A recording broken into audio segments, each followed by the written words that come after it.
চৈতন্য চরিতামৃতে কবিরাজ গোস্বামীপাদ বললেন, কৃষ্ণ বর্ণং ত্রিশা কৃষ্ণং সঙ্গ পঙ্গস্ত পার্শ্বদং যজ্ঞৈহি সংকীর্তন প্রাগৈ জন্তিহি সুমেধাসা।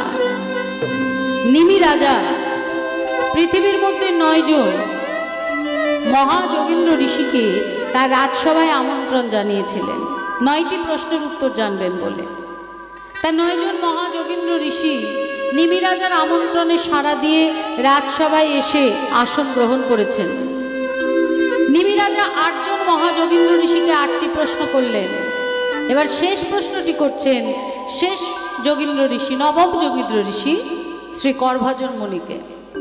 কি প্রশ্ন করলেন না, বললেন, হে মহাযোগীন্দ্র ঋষি, আপনি আমায় বলুন কলিযুগের উপাস্যকে আর তার উপাসনাটা কেমন, অর্থাৎ কলিযুগের যিনি ভগবান হবেন তিনি কেমন হবেন, আর সেই ভগবানের উপাসনা আমাদের কিভাবে করতে হবে। নিমি রাজার প্রশ্নের উত্তর দিচ্ছেন করভাজন মুনি। কলিযুগের ভগবান কেমন হবেন? কৃষ্ণ বর্ণা।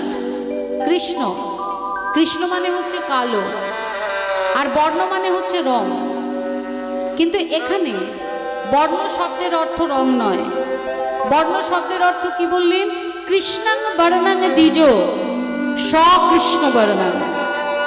অর্থাৎ কলিযুগের যিনি ভগবান হবেন তিনি সারাক্ষণ শ্রীকৃষ্ণের বর্ণনায় মেতে থাকবেন।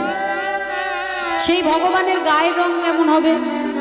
ত্রিশা অকৃষ্ণাং, অকৃষ্ণ বর্ণ হবে। দেখুন, কৃষ্ণ মানে যদি কালো হয় তাহলে অকৃষ্ণ বর্ণ, তার মানে কালো হবে না। তাই এখানে আবার একটা প্রশ্ন আসে, কালো যদি না হয় তাহলে কেমন হবে?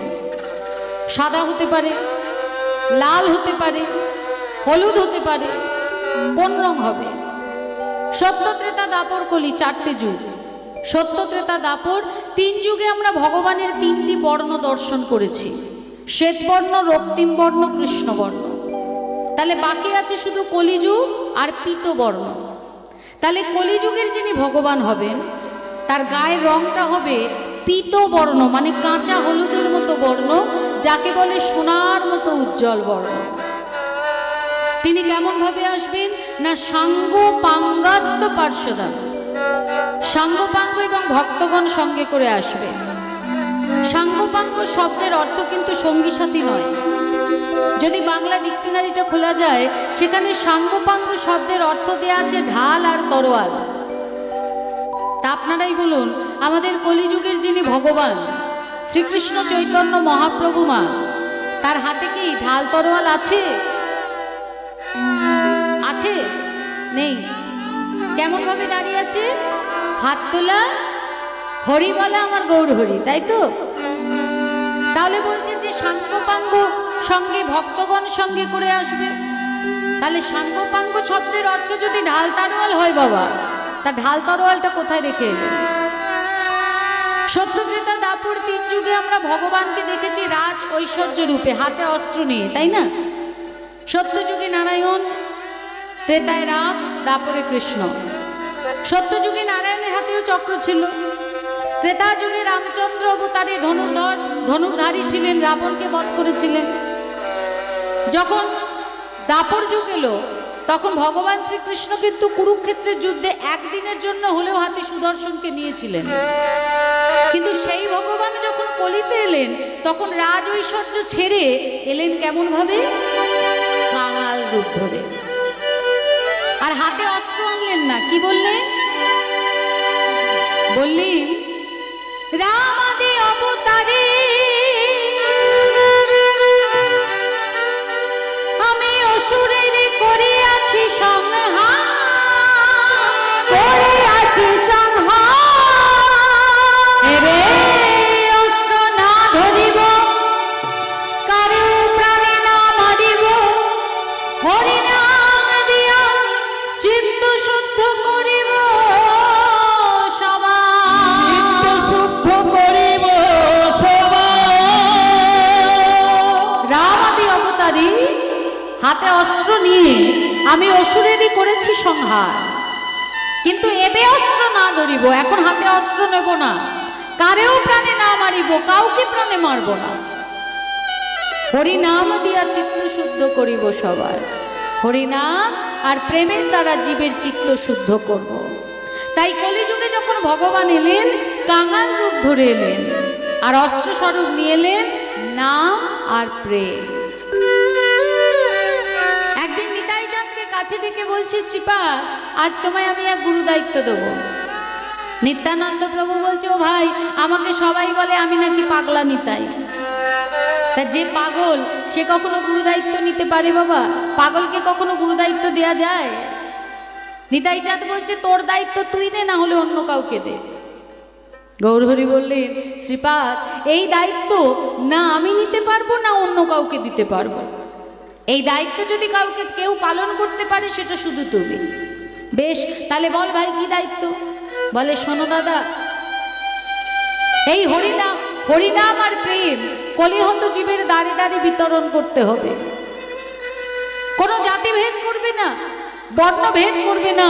দেখবে না হিন্দু না মুসলিম, ব্রাহ্মণ না চণ্ডাল, শিক্ষিত না মূর্খ, মানব না পশু, নারী না পুরুষ, সামনে যাকে পাবে হরিনাম আর কোল দিয়ে প্রেম ধনে ধনী করবে। যেই না বলেছে, নিত্যানন্দ প্রভু বলছে, ও ভাই, তুই বলিস কি রে? কলির জীবকে যা দেবী সবকিছু নেবে, কিন্তু হরিনাম দিতে গেলে যেচে সেতে দিলেও সেটা নেবে না। কারণ কলিহত জীবের কাছে হরিনাম বড় তিতা, কোনো স্বাদ নেই, তিতা। হরিনাম বড় তিতা, তাই হরিনাম যেচে সেতে দিলেও নেবে না।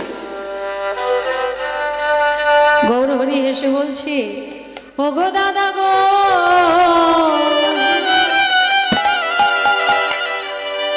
প্রথমে তারে যেচে সেতে হরি নাম দেবে, যদি না নাই তাহলে হাতে ধরে নাম দেবে, তাও যদি না নেয় দাদা তখন তার পায়ে ধরে একবার বলবে, ওরে বদন তুলি একবার হরি বল রে, একবার হরি বল রে। প্রথমে যেচে সেতে দেবে, যদি না নেয় তাহলে হাতে ধরবে, বলবে একবার হরি বল। তাও যদি না নেয় তখন পায়ে ধরে বলবে একবার বদন ভরে শুধু হরি বল। তা নিতাই চাঁদ আমার ভাইয়ের কথা মতো নাম প্রেম বিতরণ করছে। সহ্য হলো না দুই ভাই, যাদের নাম জগাই আর মাধাই, মদের কলসি নিয়ে ছুটে এলো নাম বন্ধ করতে। যখন নাম বন্ধ করতে পারলো না, তখন মাধাই ওই মদের কলসি ভেঙে কলসির কানাটা ছুঁড়ে নিতাই চাঁদের কপালটাই ফাটিয়ে দিল। মাধাই মারল মদের কলসির কানা, আর বিনিময়ে আমার নিতাই চাঁদকে দিল মা ইটের বদলে কি পাটকেল ছুঁড়ে মারলো?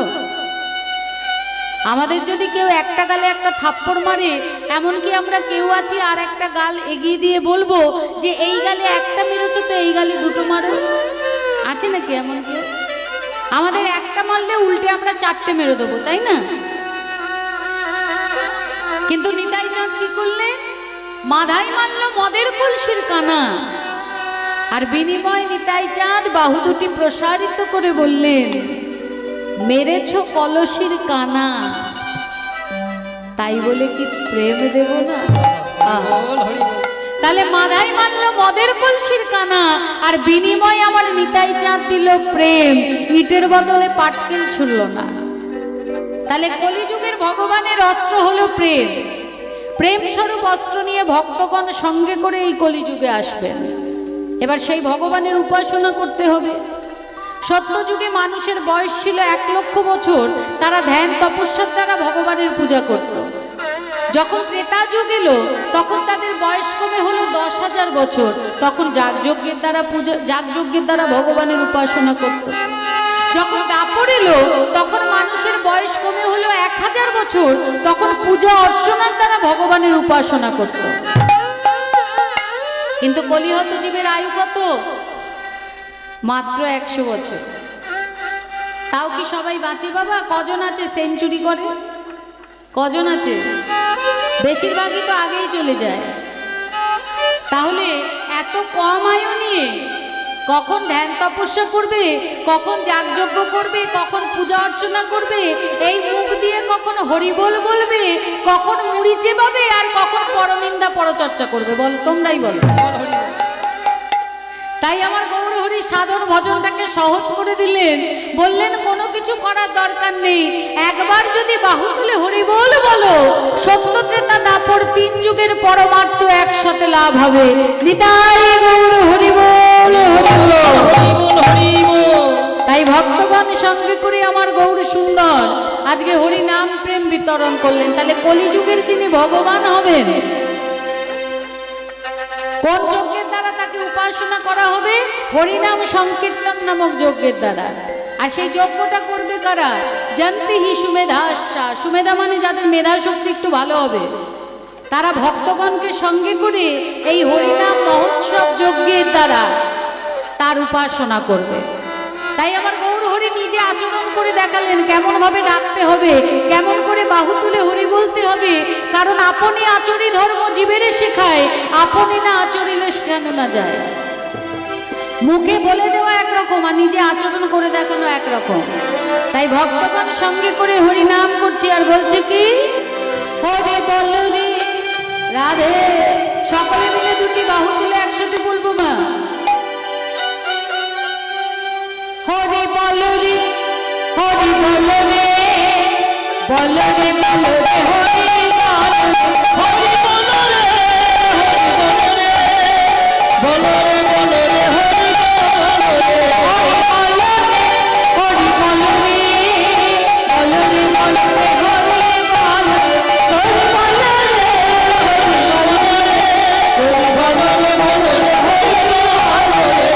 হরি বল, হরি বল, হরি বল ভাই, হরি বল, হরি বল, হরি বল ভাই, হরি বল, হরি বল, হরি বল ভাই, হরি বল, হরি বল, হরি বল ভাই, হরি নাম ছাড়া জীবে আর গতি নাই, হরি বল, হরি বল, হরি বল ভাই, হরি নাম ছাড়া জীবে আর গতি নাই, হরি বল, হরি বল রে, বল রে বল রে, হরি বল রে,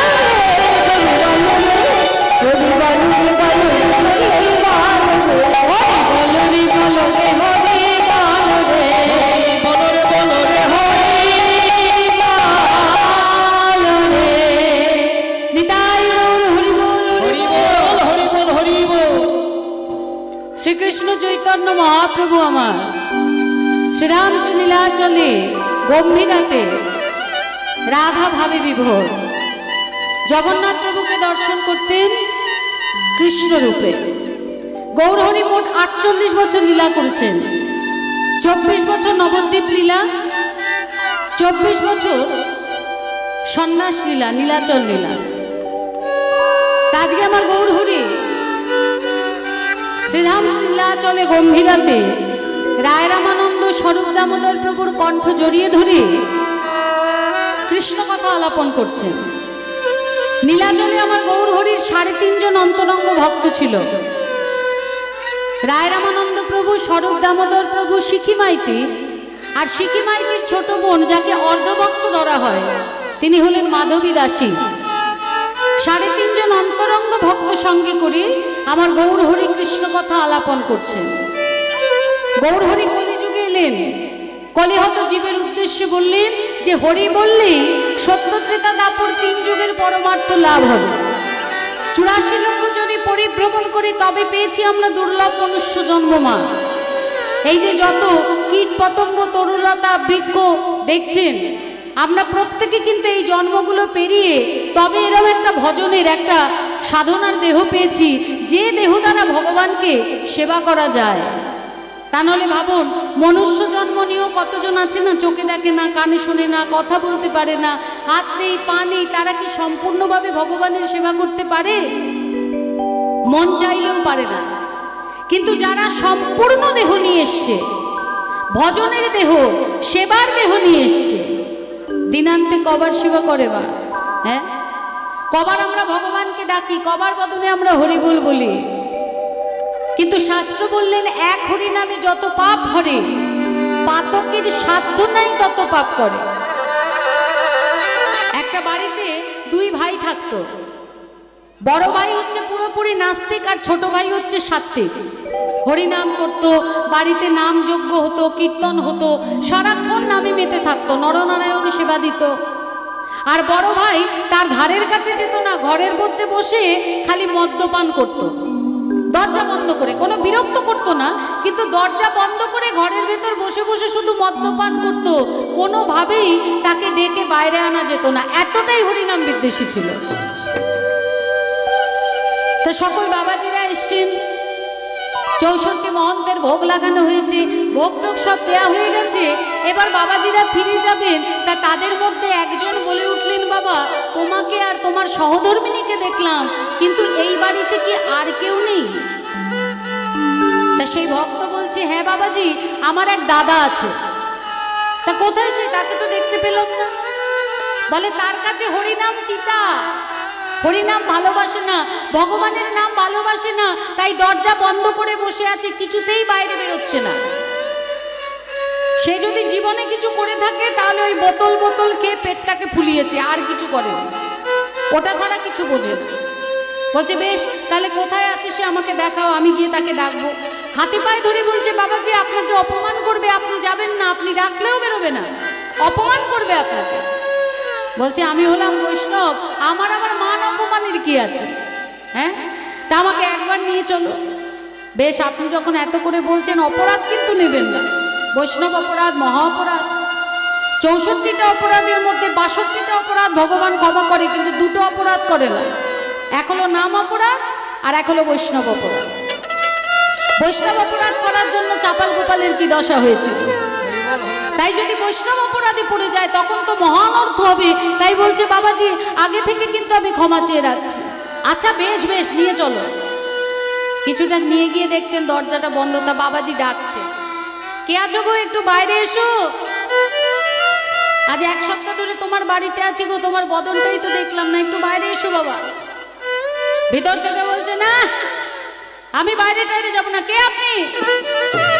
বলে আমি হলাম অধম, কৃষ্ণ ভক্ত, আমি এক সর্বত্যাগী বাবাজি, তোমাকে একটু দর্শন করবে, একটু বাইরে এসো। এক্ষুনি এখান থেকে বেরিয়ে যান। আপনার সাহস হয় কি করে আমার দরজা ধাক্কাবার? বেরিয়ে যান বলছি। বলছে আমি বেরিয়ে যাব, এক্ষুনি বেরিয়ে যাব, কিন্তু তুমি একবার দরজাটা খোলো। বলছে না আমি দরজা খুলবো না। বলছে বেশ, দরজা খুলতে হবে না, তাহলে একবার জোরে হরিবোল বলে দাও। বলে না না, ওসব মরা পড়ানোর নাম আমি করি না। বলছে যতক্ষণ না তুমি হরিবোল বলবে ততক্ষণ আমি এখান থেকে এক পা নড়বো না। বলো হরিবোল। না বলবো না। বলো বলছি, শিগগিরই হরিবোল বলো। তুমি একবার হরিবোল বলবে, আমি এই মুহূর্তে চলে যাব, তোমাকে বিরক্ত করব না। বহুক্ষণ বলার পরে রাগে অধৈর্য হয়ে ভিতর থেকে বলছে হরিবোল। যেই না একবার হরিবোল বলেছি, সেই বাবাজি বলছে আমার যা করার ছিল করা হয়ে গেছে, আমার কাজ হয়ে গেছে, এবার আমি আসছি। বাবাজি প্রস্থান করলেন, চলে গেলেন। এবার অতিরিক্ত মদ খেয়ে লিভারের 12টা বেজে কিছুদিন বাদে সেই লোকটি মারা গেল। এবার মারা যে গেছে, সারা জীবনেও ভগবানের নাম করেনি, কোনো ভালো কাজ করেনি, খালি খারাপ কাজ করেছে, তাহলে সে কোথায় যাবে? অবশ্যই জমপুরি যাবে। যখনই জমপুরিতে গেছে তখনই যমরাজ মেলাচ্ছে, কিন্তু কিছুতেই হিসাবে আসছে না। হিসাব বলছে এই জমপুরিতে থাকার কথা নয়। চিত্রগুপ্তকে জিজ্ঞেস করেছে, চিত্রগুপ্তও কিছু বলতে পারছে না। তখন দেবর্ষি এসে বলছে যে এ জমপুরিতে থাকবে না কোথায় থাকবে, কি করে বলি বলো তো? সারা জীবনে ভালো কাজ না করলেও একবার বদনে হরিবোল বলেছে, তাহলে কি করব? একে তো জমপুরিতে রাখা যাবে না, যেহেতু হরিবোল বলেছে। তাহলে কে বিধান দেবে? বলছে চলো তাহলে আমরা ব্রহ্মার কাছে যাই, পিতামহ ব্রহ্মা, তিনি সৃষ্টিকর্তা। তা দেবর্ষি নারদ আর যমরাজ মিলে ওই লোকটিকে নিয়ে ব্রহ্মার কাছে গেছে। ব্রহ্মা তো অবাক, দেবর্ষি নারদ আর যমরাজ কাকে নিয়ে এসছে? তা যমরাজ বলছে পিতামহ একটা বিধান দিন, এই লোকটিকে আমি জমপুরিতে রাখতে পারছি না, কারণ জমপুরিতে যাদের আসার কথা তাদের মধ্যে এর নামটা নেই। এই সারা জীবনে কোনো ভালো কাজ না করলেও একবার বদনে হরিবোল বলেছে, তাহলে তো জমপুরিতে রাখা যাবে না, তাহলে এ কোথায় থাকবে? পিতামহ ব্রহ্মা বলছে একবার হরিবোল বলেছে, একে তো আমি ব্রহ্মলোকেও রাখতে পারবো না, তাহলে এ কোথায় যাবে? তাহলে কে বিধান দেবে? সমস্ত দেবতাদের দেবতা যিনি, দেবাদিদেব মহাদেব। তা সবাই মিলে কি করেছে, বলছে যে তাহলে মহাদেবের কাছে যাওয়া যাক। এবার লোকটি বলছে, এই যে শোনো, তখন থেকে জমপুরি ঘুরেছি, ব্রহ্মলোক ঘুরেছি, আমার পায়ে খুব ব্যথা করছে, আমি আর হেঁটে বেটে যেতে পারবো না, আমাকে নয় অন্যভাবে নিয়ে চলো, না হলে আমি এখানে বসলাম। তা ব্রহ্মা বলছে, বেশ একটা পালকির ব্যবস্থা করা যাক, তাহলে পালকি করে নিয়ে যাওয়া হবে। পালকির ব্যবস্থা হলো, লোকটিকে পালকিতে বসিয়ে একদিকে নিয়েছে ব্রহ্মা, একদিকে নিয়েছে যমরাজ, আর দেবর্ষি নারায়ণ করতে করতে যাচ্ছে। যেই না মহাদেবের কাছে এসছে, মহাদেবের কাছে আসতেই মহাদেব তো অবাক, একই কাণ্ড, এরম কাণ্ড তো জীবনেও দেখিনি, যে পালকি করে আসছে, একদিকে যমরাজ আর একদিকে ব্রহ্মা। বলে নিশ্চয়ই তাহলে বড় সড়ো কোনো ভক্ত হবে, এই ভক্তকে দর্শন করাবার জন্য আমার কাছে নিয়ে এসছে। এবার পালকিখানাকে নামিয়েছে, নামিয়ে এবার ব্রহ্মা বলছে যে হে দেবাদিদেব মহাদেব, আমরা একটা সমস্যায় পড়েছি। বলে কি সমস্যা? বলছে এই লোকটি জীবনে কখনো কোনো ভালো কাজ করেনি, একবার মাত্র বদনে হরি বল বলেছে, এবার জমপুরিতে যে যাবে ওই লিস্টে ওর নাম নেই, ব্রহ্মলোকে যে রাখবো সেটাও রাখতে পারবো না, একবার তো হরি বল বলেছে। তা আপনি হলেন দেবতাদের দেবতা, দেবাদিদেব মহাদেব, তাহলে আপনার এই কৈলাসকে জায়গা দিন। মহাদেব অনেক চিন্তা ভাবনা করে বলছে, শোনো, একবার হলেও তো হরিবোল বলেছে, তাই একে আমি এখানেও রাখতে পারবো না, এই সমস্তটার বিধান যিনি দিতে পারবেন তিনি হলেন স্বয়ং ভগবান, ওকে বরঞ্চ সেখানেই নিয়ে যাও। লোকটি পালকিতে বসে আছে, একদিকে কাঁধে নিয়েছে ব্রহ্মা আর একদিক নিয়েছে মহাদেব, আর যমরাজ আর দেবর্ষি নারদ পিছু পিছু যাচ্ছে। কোথায় এলেন? না বৈকুণ্ঠ লোক, স্বয়ং ভগবানের সামনে। তাহলে ভেবে দেখুন একবার, যে লোকটি জীবনেও কোনো ভালো কাজ করেনি, জীবনেও ভগবানকে ডাকেনি, ভগবানের নাম করেনি, বদনে শুধু একবার হরিবোল বলেছে, তার জন্য ব্রহ্মা এবং মহাদেবের কাঁধে করে সে পৌঁছলো কোথায়? না বৈকুণ্ঠ ধাম, স্বয়ং নারায়ণের চরণে। তাহলে এটা ছিল দৃষ্টান্ত। আমরা সিদ্ধান্তে কোথায় পৌঁছবো? কোন সিদ্ধান্তে আমরা পৌঁছবো?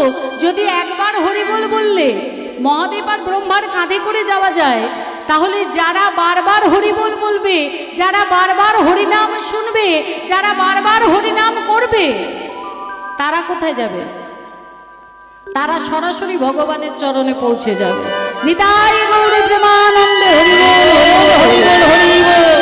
তাই আমার গৌর হরি বারবার বলছেন, ওরে কলিহত জীব, একবার বাহু তুলে হরিবল, তাহলেই 3 যুগের পরমার্থ লাভ হয়ে যাবে। আর কিচ্ছু করার দরকার নেই, কোনো পরিশ্রম নেই, কোনো কষ্ট নেই, কোনো নির্দিষ্ট জায়গা নেই, চলতে ফিরতে উঠতে বসতে শুতে খেতে সবসময় নাম করা যায়। আজকে যখন আমরা এই ধরাধামে এসেছি মনুষ্য দেহ নিয়ে, মা আমরা কি করছি? এটা তো তিনি বিধান দিয়েছেন, কিন্তু আমরা সাধারণ জীব কি করছি? আমরা যখন মনুষ্য জন্ম নিয়ে এই ধরাধামে এসেছি, আমরা সংস্কারটা ঠিক করে পাচ্ছি না। আমাদের পথকে দেখাবে আমাদের বাবা মা দেখাবে, তাদের পথকে দেখাবেন তাদের বাবা মা দেখাবেন। তাহলে আমরা সংস্কারটা ঠিক করে পাচ্ছি না বলে আমরা কিন্তু বদন ভরে হরিবোলটাও বলতে পারছি না, তাই না? অনেকে আছে দেখবেন, যদি বলেন হরিবোল বা জয়নি তাই রাধে রাধে লজ্জা পেয়ে যায়। অনেকে আছে দেখবেন, বাহু তুলে হরি বলতে বলবেন তো হাতটা একটু করে তুলবে, আবার নামিয়ে দেবে, তাদের লজ্জা লাগে, তারা হরিবোল বলতে পারে না, তাই না? তাই শাস্ত্র কি বলছে? শাস্ত্র বলছে যে এই যে দুর্লভ মনুষ্য জন্ম পেয়েছো, এই জন্মটা পেয়ে হেলায় হারিও না। এই নকল সংসারের মধ্যে নিজেকে বিলিয়ে দিয়ে আসল জিনিসটাকে কখনো ভুলে যেও না। কারণ এই যে মায়ার সংসার, এটা হচ্ছে একটা অভিনয় জগৎ। সংসারটা তো মহাপ্রভুর, আমরা এক একটা চরিত্র বেছে নিয়েছি, মহাপ্রভু আমাদের এক একটা জায়গা দিয়ে দিয়েছে, সেখানে থেকে যাতে কর্ম করতে পারি। বাবা মা কেউ সেজেছে, স্বামী স্ত্রী সেজেছে, সন্তান সেজেছে। এই কর্মের মধ্যে দিয়ে আমাদের ভগবানকে ডাকতে হবে। ভগবানকে ছাড়া যদি আমরা চলি, তাহলে কিন্তু বদনে একবারও যদি হরিবোল না বলি, ওই জমপুরিতেই যেতে হবে, তাহলে আর কোনো লাভ হবে না। কারণ এসেছো খালি হাতে, যাবে খালি হাতে, কিছু নিয়ে আসুনি, কিছু নিয়ে যাবে না। মাঝখানে যেটুকু সময়, এটুকু সময় শুধু কর্ম করতে হবে, আর সেই কর্মটা ভগবানকে সঙ্গে নিয়ে করতে হবে, নকল ছেড়ে আসলকে ধরতে হবে। তাই ভক্ত কি বলছে? খালি হাতে এসেছিলে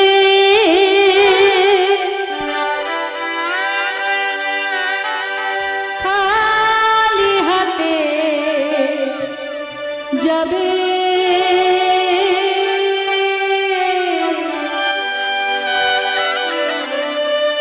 মাতৃ জঠরে বড় হয়েছি যখন পৃথিবীর আলো দেখেছি একটা সুতো অঙ্গে ছিল না যখন প্রাণ পাখিটা উড়ে চলে যাবে দেহটা ছেড়ে তখন দেহটাকে নিয়ে গিয়ে নয় সমাধি দেবে না হলে পুড়িয়ে দেবে হাতে একটা সুতো থাকলেও সেটাকে কেটে নেবে তাই না যার কিছু নয় এই সংসারটা আমাদের নয় তারপরেও আমরা এটাকে আঁকড়ে ধরছি কি বলছি আমার স্বামী আমার স্ত্রী আমার বাবা আমার মা আমার সন্তান আমার বাড়ি আমার গাড়ি আমার একটা আঙুল তুলে সবাইকে বলছি আমার তা ভগবান কি বলছেন চারটে আঙুল কোন দিকে গো চারটে আঙুল তোমার দিকে তোমাকে প্রশ্ন করে বলছে সবাই তো তোমার তুমি কার এসেছো খালি হাতে যাবে খালি হাতে তাহলে তুমি কার কি নিয়ে এসেছো কি নিয়ে যাবে শুধু শুধু এই মায়ার সংসারে মহাপ্রভুর সংসারে দ্বন্দ্ব করছো ভাই ভাই দ্বন্দ্ব ভাই বোনে দ্বন্দ্ব সংসারে সংসারে দ্বন্দ্ব দেশে দেশে দ্বন্দ্ব জাতিতে জাতিতে দ্বন্দ্ব সম্প্রদায়ে সম্প্রদায়ে দ্বন্দ্ব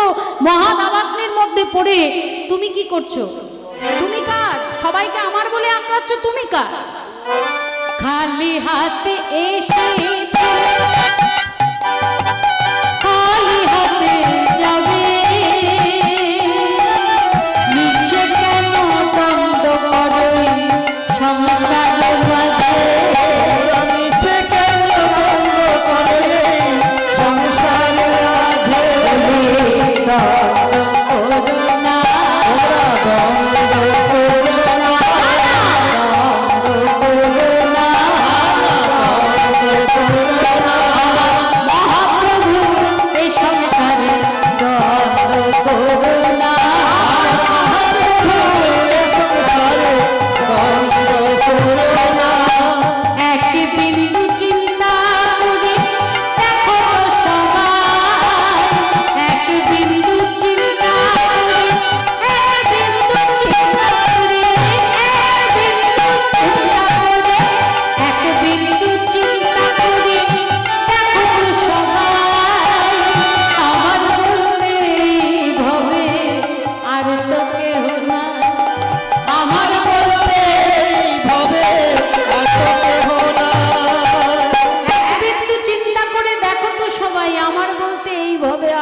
এই যে বলছো আমার বাবা আমার মা আমার স্বামী আমার সন্তান সব দুদিনের খেলা যখন স্বার্থ মিটে যাবে কর্মের সময় শেষ হয়ে যাবে সবাই ছেড়ে চলে যাবে না কেউ তোমার সঙ্গী হবে না তুমি কারোর সঙ্গী হবে যদি কেউ সঙ্গী হয় তিনি হলেন একজন যিনি আমাদের সৃষ্টি করেছেন তিনি হলেন ভগবান তাই ভগবানের সঙ্গে যদি সম্পর্ক করা যায় তুমি ছেড়ে গেলেও ভগবান ছেড়ে যাবে না বাদ বাকি শাস্ত্র বলছে এই জগতে যত সম্পর্ক আছে প্রত্যেকটা সম্পর্ক একবার না একবার আমাদের ঠকাবে আমার কথা না এটা শাস্ত্র হলফ করে লিখে দিলেন ভগবান ছাড়া এই জগতের প্রত্যেকটা সম্পর্ক একবার না একবার আপনাকে ঠকাবে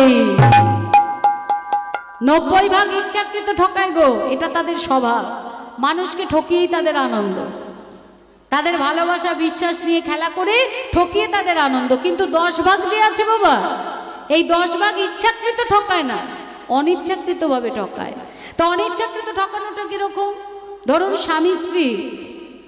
স্বামী স্ত্রীকে বলছে তুমি আমায় কখনো ছেড়ে চলে যাবে না তো তুমি আমায় কতটা ভালোবাসো বলে না অনেক সময় স্ত্রী বলছে জীবনের সব থেকে বেশি তোমায় ভালোবাসি নিজের জীবনের থেকেও বেশি ভালোবাসি আমি তোমায় ছেড়ে কোথায় যাব তুমি যদি আমাকে দূর দূর করে তাড়িয়ে দাও তাও আমি তোমায় ছেড়ে যাব না এই যে হাতটা ধরেছি এটা এক জন্ম নয় 7 জন্মের জন্য ধরেছি সারা জগৎ একদিকে তুমি আমার কাছে একদিকে এবার স্ত্রী বলছে তুমি কখনো আমায় ছেড়ে যাবে না তো স্বামী বলছে যে কখনো না আমিও তোমার সঙ্গে থাকবো সারা জীবন সুখে দুঃখে সবসময় তোমার সঙ্গে থাকবো যদি কখনো আমাদের মধ্যে ছাড়াছাড়িও হয়ে যায় তাহলে আমি প্রাণেই মরে যাব আর যদিও বা প্রাণে না মরি তাহলে পাগল হয়ে যাব আর লোক মুখে তুমি জানতে পারবে আমি পাগল হয়ে গেছি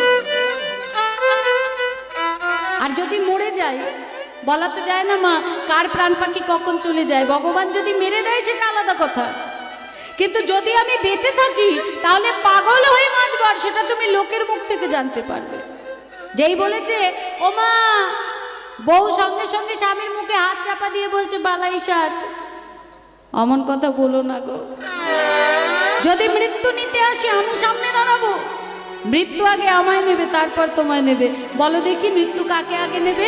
যার কর্ম শেষ হবে তাকে আগে নেবে, না যার কর্ম রয়ে যাবে তাকে নেবে? যার কর্ম শেষ হবে তাকেই নেবে। তো ধরো কোনো কারণে স্বামীর কর্মটা শেষ হয়ে গেল, বউ সামনে দাঁড়িয়েছে, বউকে নেবে? নেবে না, স্বামীকেই নিয়ে যাবে। এবার স্বামী স্ত্রীর মধ্যে এত ভালোবাসা, দুজন দুজনকে ছেড়ে থাকতে পারে না, দুজন দুজনকে ছাড়া কিছু বোঝে না। ভগবানের মারের কাছে কর্ম শেষ হয়ে গেল, স্বামী চলে গেল, স্ত্রী কি করে থাকবে? সে তো তার স্বামী ছাড়া কিছু বোঝে না, কিছু জানে না, কিছু ভাবতেই পারে না, তার জগতই তার স্বামী। তাহলে সেই মেয়েটা কেমন করে থাকবে? তার স্বামী তো তাকে ছেড়ে চলে গেল, ইচ্ছাকৃত না হোক অনিচ্ছাকৃত তো ঠকানো হলো বাবা। স্ত্রীটা তো একা হয়ে গেল, তার তো জগৎটা শূন্য হয়ে গেল, তার তো পৃথিবীটা অন্ধকার হয়ে গেল। ইচ্ছে করে ঠকালো না, কিন্তু অনিচ্ছাকৃত তাকে ঠকানো হলো। কিন্তু এই সম্পর্কটা যদি ভগবানের সঙ্গে হয় না, যদি ভগবানকে বলো যে তুমি আমায় ছেড়ে গেলেও আমি তোমায় ছেড়ে যাব না, তোমার চরণে সারা জীবন থাকবো, এটা যদি উল্টেও যায়, তুমিও যদি কখনো ভগবানকে ভুলে যাও, ভগবান তোমায় ভুলবে না। তাই বারবার মনে করিয়ে দিই, কি বলছে? এক বিন্দু চিন্তা করি দেখো তো সবাই, আমার বলতে হবে আর তো কেহ নাই, আমার বলতে হবে আর তো কেহ নাই। আমার আমার আমার বলি, আমার আমার আমার বলি, আমার আমার আমার বলি, আমার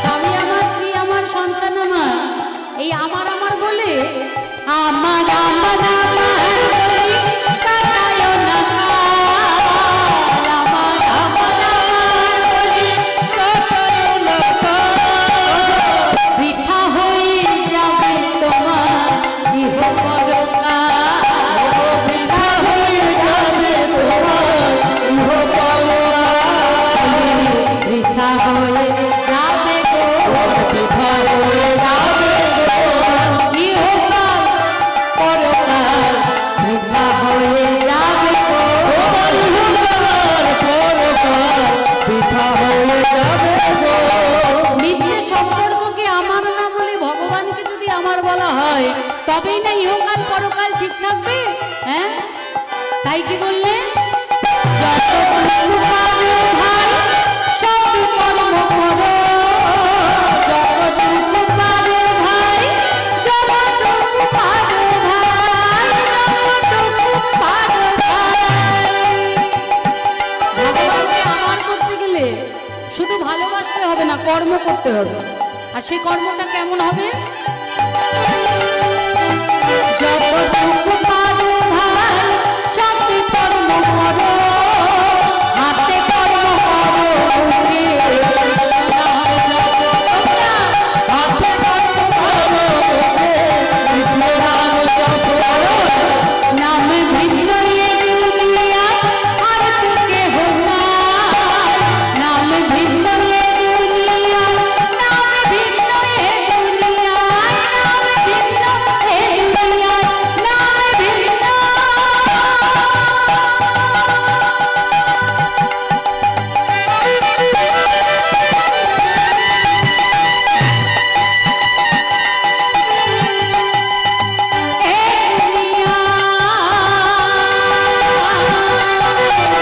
নাম ভিন্ন এ দুনিয়ায় আর তো কেহ নাই।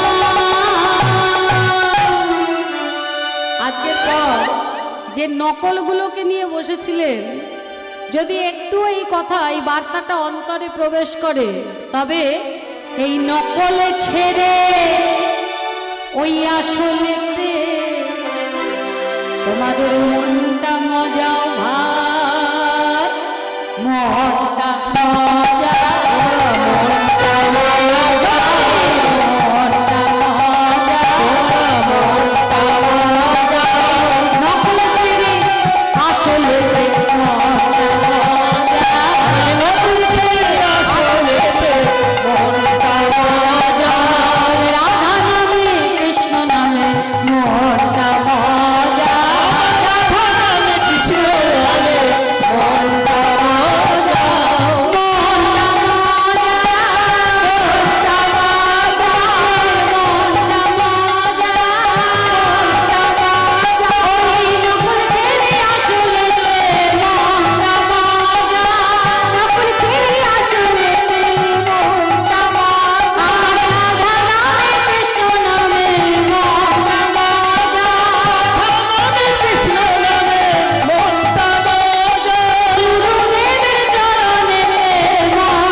হাতে কর্ম করে মুখে নাম করে এই মনটা মজা, মনটা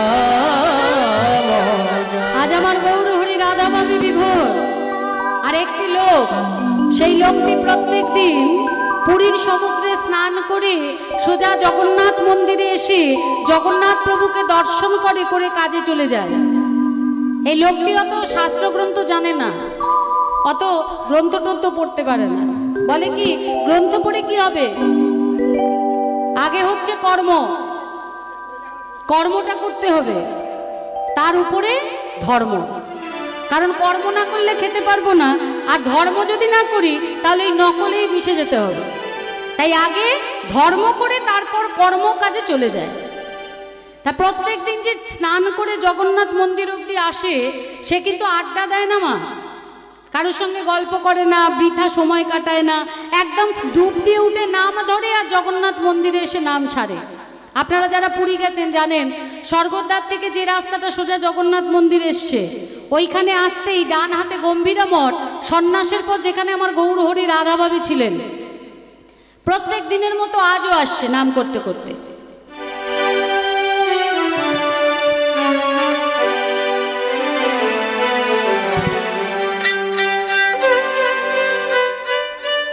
আজও আসছে নাম করতে করতে। আর গৌরহরি রাধাভাবী বিভোর কৃষ্ণ কথা আলাপন করছিলেন, হঠাৎ করে যখনই নাম শ্রবণ করেছেন, গৌরহরি কি করলেন, উন্মাদের প্রায় গোরা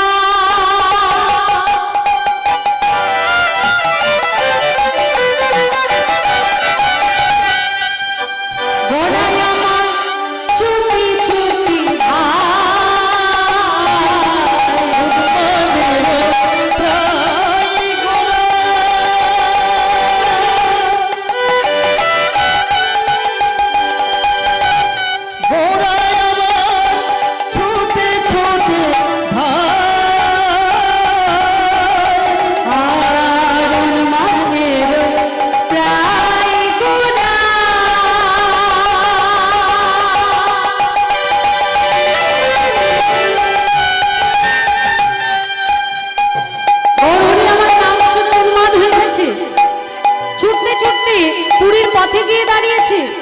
আর দাঁড়িয়ে ওই লোকটির চরণ দুখানে জড়িয়ে ধরেছে। জড়িয়ে ধরে কি বলছে, যে করে গোবিন্দ না ধরে ধরে পার, যে করে গোবিন্দ না ধরে তার নিতাই গৌর প্রেমানন্দে হরি হরি বল, হরি হরি বল, হরি হরি বল।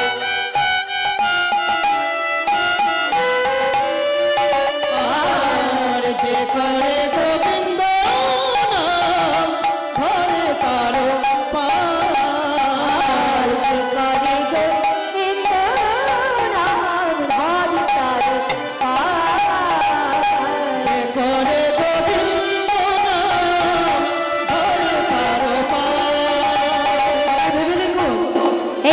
শাস্ত্রগ্রন্থ না জানলেও এইটুকু জানে যে যেই কৃষ্ণ কলিতে সেই জগন্নাথ, আর সেই হচ্ছে শ্রীকৃষ্ণ চৈতন্য মহাপ্রভু। এবার মহাপ্রভু ওই সাধারণ লোকটির চরণে ধরেছে, তার দশাটা কি হতে পারে না? উন্মাদের মতো সে পাগল হয়ে যাবে না? যেই না মহাপ্রভু তার চরণ দুখানি জড়িয়ে ধরেছে, সেই লোকটি লাফিয়ে উঠে বলে, করো কি, করো কি, করো কি? গৌরহরি, তুমি এটা কি করছো? তুমি যদি এইভাবে আমার চরণ ধরো তবে যে আমাকে নরকে যেতে হবে। ছেড়ে দাও, ছেড়ে দাও গৌরহরি, আমার চরণটা ছেড়ে দাও। গৌরহরি কোনো কথা না বলে তার বদন পানে চেয়ে বলছে, আজ তুমি আমাকে কৃষ্ণ নামে শুনিয়ে পাগল করে দিয়েছো, তাই তুমিই বলতে পারবে, তুমিই বলতে পারবে। বলো না গো, আমার প্রাণনাথ, আমার প্রাণবধূ কোথায় আছে? জানো যদি আমার বলে দাও না, তুমি জানো যদি আমার বলে দাও না, আমি কোথায় গেলে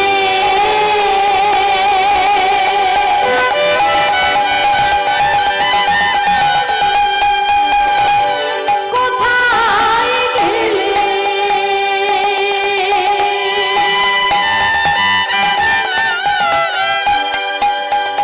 পাবনারে, জানো যদি আমার বলে দাও না,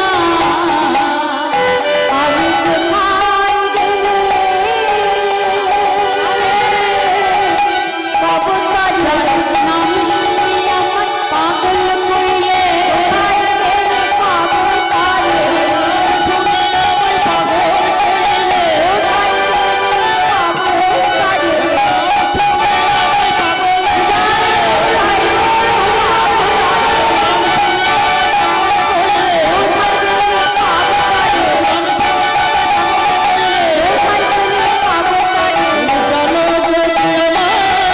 বলে দাও না, যে করে দুলে না ঘরে ঘরে আর যে করে গোবিন্দ নাম ধরে তার পায়, এত বলি গোলা চাঁদের নন্দ ভাসে, নয়ন ভাসে ভাসনের মনে কহিবা সুঘোষে। কহে মা সুঘোষে। পদকর্তা এক পাশে দাঁড়িয়ে বললেন, আমার গৌরহরির ভাব বুঝতে পারলে না? শতবর্ষের বিরোহিনী রাধারানী শতবর্ষ কৃষ্ণহারা। দেবর্ষী নারদ ভাবলেন ভক্ত দর্শন করে আসি, যেই না রাধারানীর কাছে এসছে আর যেই না চরণের উপর রণঝুনো বেজেছে, রাধারানী ভাবলেন বুঝি তার বধূ এসেছে।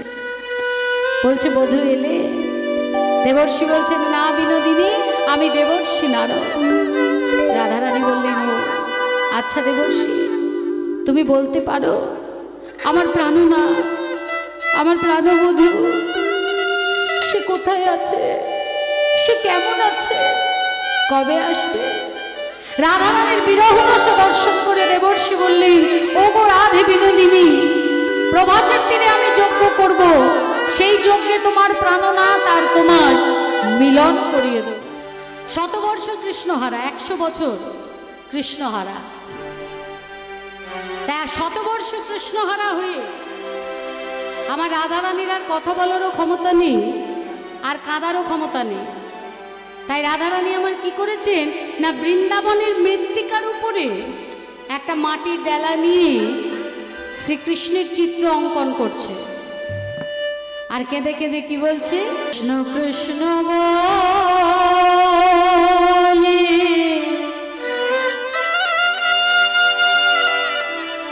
কাঁদে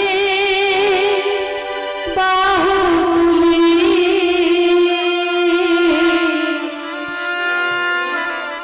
বলে বধূ তুমি কোথা গেলা গো, বধূ তুমি কোথা গেলা, ওহে প্রাণ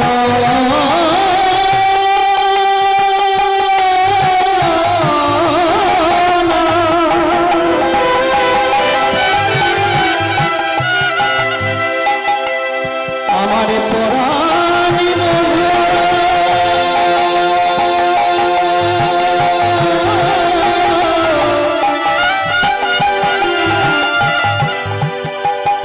আমার গুণে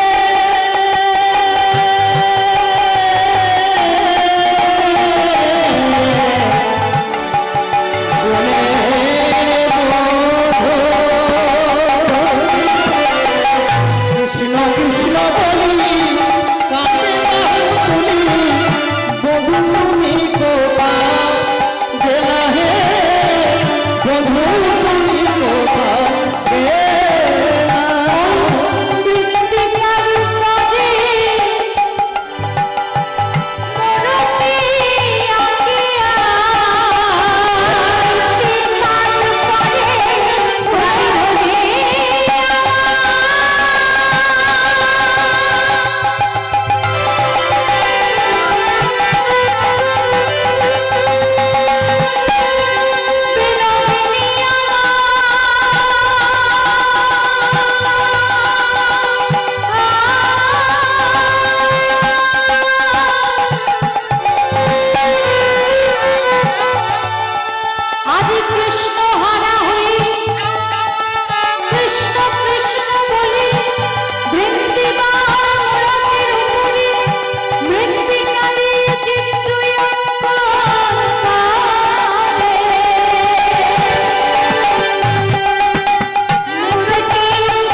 যদি একটা ছবি আঁকা হয় আমরা কোথা থেকে শুরু করি? নয় মুখ থেকে শুরু করি, না হলে চরণ থেকে শুরু করি। নিয়ম তো এটাই বাবা। তা রাধারানী আজ যে আঁকছেন, কিভাবে আঁকছেন? বদন থেকেও আঁকলেন না, চরণ থেকেও আঁকলেন না, তাহলে কোথা থেকে আঁকা শুরু করেছেন? না মাঝখান থেকে। কি ভাই আঁকি আসে বলি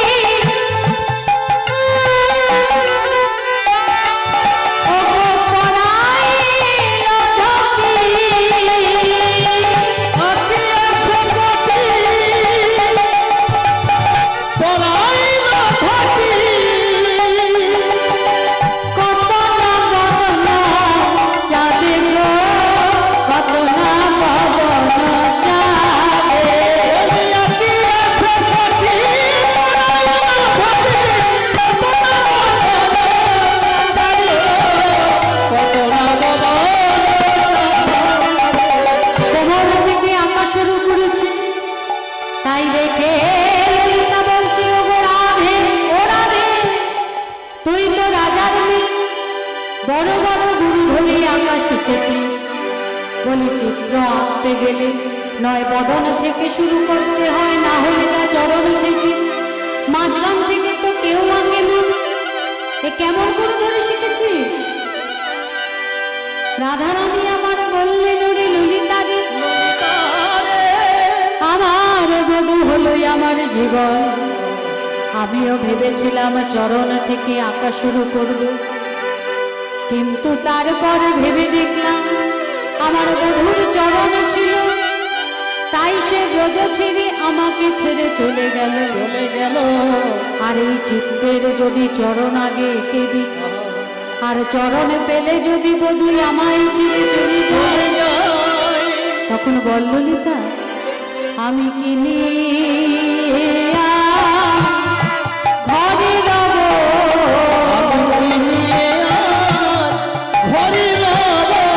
যদি চরণ পেলে চিত্র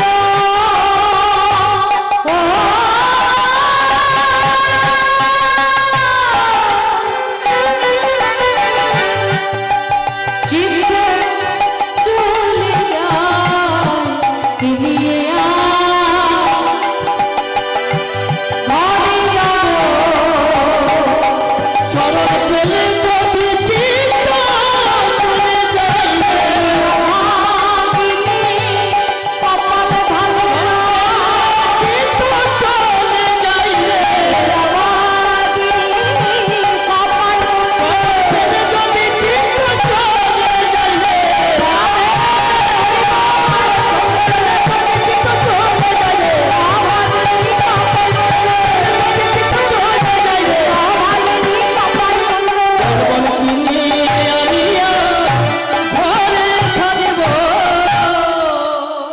কোমর আঁকার পরে নাভি অঙ্কন করেছে।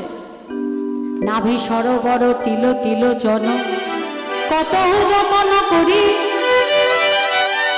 যেই না নাভি এঁকেছে, ললিতা ভাবছে যে চিত্রটা উপরের দিকে উঠছে। বক্ষই আঁকলেন দুটি, বাহু দিয়ে হাতে মুরলি দিলেন। এরপর কণ্ঠ আঁকছেন। কণ্ঠটা কেমন? কম্প কণ্ঠ কি পায় অপরূপ শোভা,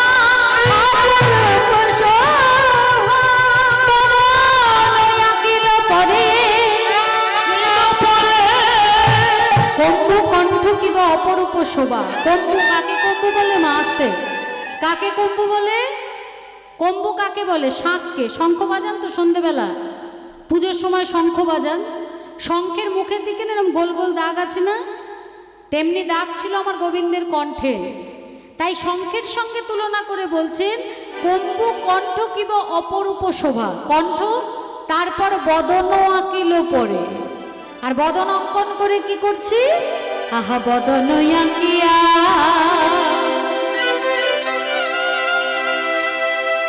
মুখে বকিয়া তার শোনে কহে কথা।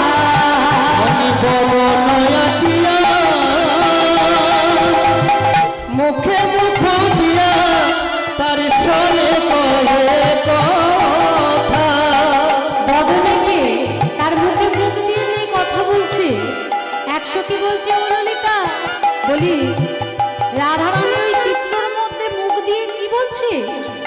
ললিতা বলছে, কি বলছে জানিস?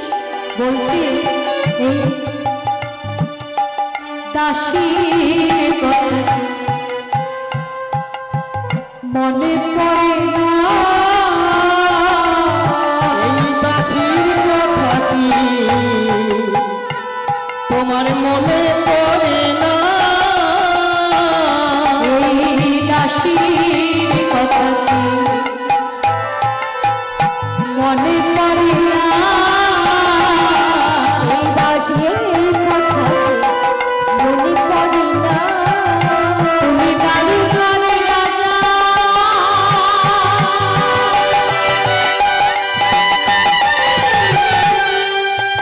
রাজা